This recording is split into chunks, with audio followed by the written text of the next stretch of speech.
विशाल और रोहन दोनों बहुत पक्के दोस्त थे। गांव के लोग उन दोनों को साथ में देखकर बहुत खुश होते थे और उन दोनों की मिसाल देते थे। विशाल बहुत अमीर बाप का बेटा था। रोहन एक किसान का बेटा था। इन दोनों की दोस्ती में अमीरी और गरीबी का कोई फ़र्क नहीं होता है। अरे यार रोहन, मुझे कुछ बताना था। मैं अगले हफ्ते बाहर शहर जा रहा हूँ। अब पूरी पढ़ाई मैं शहर जाके करूँगा। तेरे बगैर तो मैं अभी तक अकेला नहीं रहा। बचपन से अभी तक तेरे ही साथ रहा हूँ मैं। क्या तू शहर जा रहा है और मुझे तू अब बता रहा है? पहले क्यों नहीं बताया तूने? काश मेरे पास भी इतना पैसा होता, मैं भी तेरे साथ बाहर पढ़ने जाता। बचपन की दोस्ती अब यहीं तक रही। यार विशाल, तू भूल तो नहीं जाएगा मुझे? अरे रोहन, कैसी बातें कर रहा है तू? मैं हर महीने तुझसे यहाँ मिलने आ जाया करूँगा। अगर कोई हिसाब बना तो मैं तुझे भी शहर बुला लूँगा। चल मैं अब चलता हूँ, घर जाकर पैकिंग भी करनी है। रोहन और विशाल की जोड़ी यहीं से ख़त्म हो जाती है। विशाल बाहर शहर चला जाता है और रोहन गांव में रह जाता है। रोहन अपने बाबूजी के साथ खेती बाड़ी का काम करता है। विशाल के पापा रोहित शर्मा बहुत लालची होते हैं। उनकी नज़र रोहन की ज़मीन पर थी। अगर रोहन और विशाल की ये दोस्ती ना होती, वे कब का कब्ज़ा कर लेते।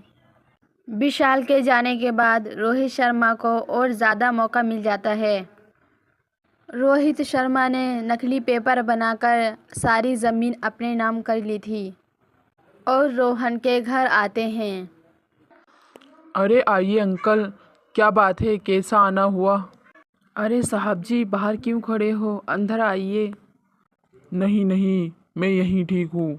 तुम लोगों से यही कहने आया हूँ, ये मकान खाली कर दो और जितनी भी तुम्हारी ज़मीन है वो सब मेरे नाम है। ज़मीन पर और इस घर पर तुम्हारा कोई हक नहीं है।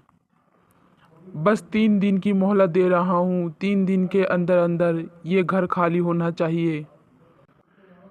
अरे अंकल, क्या बोल रहे हो? ये तो हमारा घर है और हमारी ज़मीन है। हमने तो किसी के नाम नहीं करी। हाँ साहब जी, हम कहाँ जाएंगे, हमारा तो कोई सहारा भी नहीं है। यही थोड़ी सी ज़मीन है, इसी से हम घर का खर्चा चलाते हैं। मुझे कुछ नहीं सुनना, मुझे ये मकान खाली चाहिए। अगर तुम लोगों ने खाली ना करा तो मैं पुलिस को ले आऊँगा और पूरी ज़िंदगी तुम जेल में ही सड़ते रहना।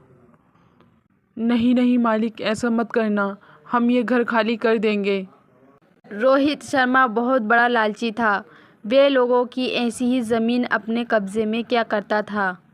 रोहित शर्मा की ये बात सुनकर रोहन के पापा जी की बहुत बुरी हालत हो जाती है और वो 2 दिन में घर खाली कर देते हैं।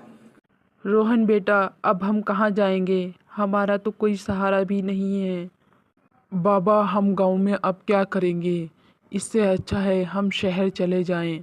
शहर में कोई ना कोई काम मिल ही जाएगा या किसी होटल में काम करने लग जाएंगे। रोहन अपने बाबा को लेकर शहर चले जाता है। रोहन को साफ़ सफाई करने के लिए एक रेस्टोरेंट में उसको काम मिल जाता है। रोहन को पूरे दिन में 300 रुपये मिलते थे। शाम को जो पैसे मिलते थे वो घर के लिए खाना ले जाता था। बेचारे रोहन की ज़िंदगी कुछ ऐसी ही चलती है। एक दिन रेस्टोरेंट में रोहन विशाल को देखता है। विशाल को देखकर बहुत ज़्यादा खुश होता है और विशाल के पास चला जाता है। रोहन को देखकर विशाल भी बहुत खुश होता है और रोहन बोलता है, अरे विशाल, तुम यहाँ? तुम इसी ही गली में रहते हो? हाँ रोहन, मैं यहीं रहता हूँ। पर तुम बताओ, तुम यहाँ क्या कर रहे हो और इस रेस्टोरेंट में साफ सफाई का काम कर रहे हो? हाँ विशाल, तुम्हें क्या बताऊँ, जितनी भी हमारी ज़मीन थी और घर था, सब कुछ तुम्हारे पापा ने अपने नाम कर लिया और हमें घर से बेघर कर दिया। रोहन विशाल को सारी सच्चाई बता देता है। विशाल ये बात सुनकर बहुत गुस्सा होता है। मुझे नहीं पता था मेरे पापा इतने बड़े लालची निकलेंगे। तुम्हारी ज़मीन नहीं, गांव में कई लोगों की ज़मीन अपने नाम की है, पर मुझे इसके बारे में कभी नहीं बताया। कोई बात नहीं विशाल, तुम्हें घर से बेघर करा है, अब तुम्हारा काम मैं ही करूँगा। विशाल रोहन को अपने साथ ले जाता है और रोहन को कुछ पैसे देता है और बोलता है, रोहन भाई, ये जो पैसे हैं इन पैसों का कुछ अच्छा काम कर लो ताकि तुम्हारी ज़िंदगी अब अच्छी हो जाए। मेरे ही पापा ने तुम्हें घर से बेघर करा है और मैं नहीं चाहता उनके किए की सज़ा मुझे मिले। और तू तो यार मेरा दोस्त है, मेरा यही फ़र्ज़ बनता है दोस्त मेरा परेशान हो और मैं उसे ऐसी देखूं। इन पैसों की तू चप्पलों की दुकान खोल ले, देख लेना इस शहर में बहुत ज़्यादा चलेंगी। विशाल रोहन को एक नई दुकान रखवा देता है। रोहन अपनी दुकान पर रोज़ जाता था, पर उसकी आमदनी ज़्यादा नहीं होती थी। विशाल के शहर में एक अच्छी सी नौकरी लग गई थी। विशाल को टाइम नहीं मिलता था जो अपने दोस्त से मिल सके। ऐसे ही कुछ दिन बीत जाते हैं। एक दिन विशाल की छुट्टी होती है। वो ही सोचता है अपने दोस्त के हालचाल पूछाऊं। क्या बात है रोहन, कैसा काम चल रहा है तुम्हारा? अब खर्चा पानी अच्छा चल रहा है या नहीं? मैं क्या बताऊं विशाल, एक या दो जोड़ी ही जूते बिक पाते हैं। अब इन पैसों में खर्चा कहाँ से होगा? तू तो यही बोल रहा था यहाँ पे बहुत अच्छे बिकेंगे। मैंने यहाँ पे सेल लगा दी, फिर भी 500 रुपये में कोई नहीं खरीद रहा। अच्छा चल अभी रुक, मैं बताता हूँ कैसे बेचना चाहिए। अगर ये तेरे सारे जूते ना बिक गए तो कहना।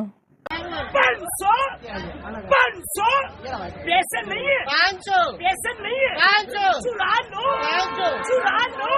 और चुराने के बाद हाथ मत डालना, 500 फरवरी बना देंगे 500 में, 500 में कंपनी का 500 ब्रांडी 500 भाई। ओए लो ओए ये कंपनी हुलू है, ये कंपनी हुलू है।